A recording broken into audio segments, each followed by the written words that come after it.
Oui, Oumar. Alors moi je pense que le meilleur syndicat, ça doit être le peuple. Le meilleur parti politique doit être le peuple. Et le peuple de Guinée doit comprendre aujourd'hui, il n'a personne sur qui compter, que ce soit du côté gauche ou du côté droit. Et on n'en a pas. Parce que ce qui est plus difficile et ce qui est un peu compliqué avec ce syndicat, c'est ce manque de cohésion à leur niveau.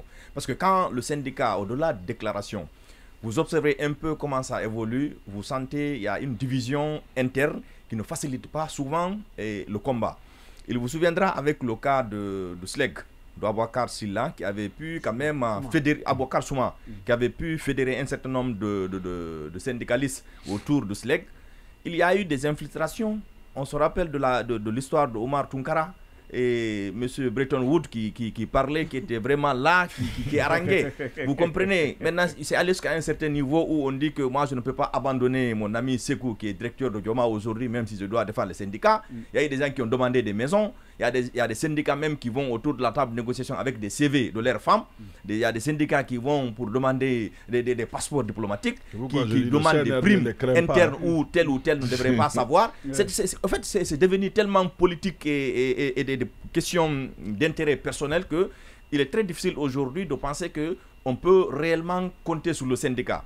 Il y a Mbone qui disait tout de suite que toutes les questions ou toutes les recommandations du syndicat, est-ce que les autorités ont vraiment les réponses à toutes les questions? Je me demande qui peut avoir les réponses à toutes ces questions, ce qui ne soit les autorités. Parce que les autorités, non seulement elles sont conscientes de cette situation... mais il faut indiquer le niveau. Parce que, à quel niveau? Parce que le Premier ministre, quand on lui a demandé, quand il était question qu'il fasse, qu'il traite le dossier des médias, quand on lui a demandé, il dit, à part la phrase... c'est-à-dire sécurité nationale, il ne sait rien d'autre. C'est ce qu'on lui a dit. Oui, ça veut dire que même lui, en réalité, on ne peut pas compter sur lui pour régler ce problème. Vous savez, aujourd'hui, la responsabilité, elle est globale. Mais à un certain niveau, la responsabilité, c'est au niveau de la présidente de la République. Justement. C'est le président qui a fait le coup d'État pour nous éviter les erreurs du passé. Et aujourd'hui, c'est le seul responsable de cette situation. Et c'est le dernier décideur. En ce qui concerne les médias, la clé se trouve à la présidence. En ce qui concerne les problèmes du syndicat, la clé se trouve à la présidence. En ce qui concerne l'électricité, la clé se trouve à la présidence, il n'est pas EDG, tout se trouve au niveau de la présidence. S'ils veulent nous éviter ça, ils peuvent nous éviter. Mais que le syndicat, d'abord, ils nous ont fait comprendre à un moment donné qu'il y avait le syndicat unifié. Mais est-ce que ce syndicat unifié aujourd'hui, entre le SLEG de Kadiatou et le SLEG de Abouakar, est-ce qu'ils arrivent à conjuguer le même verbe? Il y a un problème. Au niveau du syndicat de la FESABAC, malgré que Ablaïso fait souvent la tête dure, mais est-ce que ça aussi, il y a un consensus à ce niveau? Il y a des problèmes. Si vous, au sein de votre corporation, vous n'arrivez pas à vous comprendre, ça va être difficile de porter une lutte.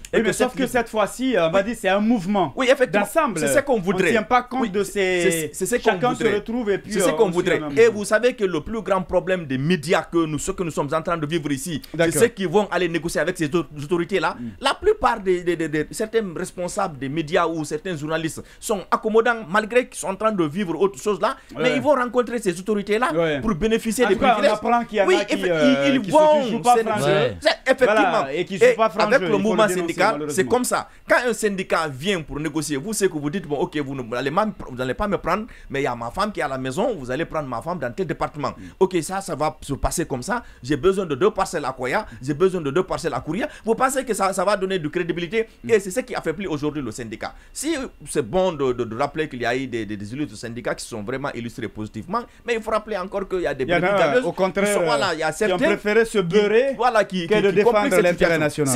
S'il y avait une synergie d'action, s'il y avait un consensus au niveau des médias, au niveau de la presse, vous pensez que jusqu'à présent Pendessa allait être en prison? Non, Pendessa allait être libre. Vous pensez que s'il y avait une synergie d'action, vous pensez que les médias allaient continuer de vivre cette situation? Non, mais parce qu'il y a certains qui sont accommodants à cette situation, il y a certains qui accompagnent même les autorités pour sucer le peuple, pour faire vivre cette galère à la situation que nous sommes en train de vivre. Le seul syndicat aujourd'hui, c'est le peuple. Le peuple doit savoir qu'il n'a pas sur quelqu'un sur qui il faut compter, il doit compter sur lui-même.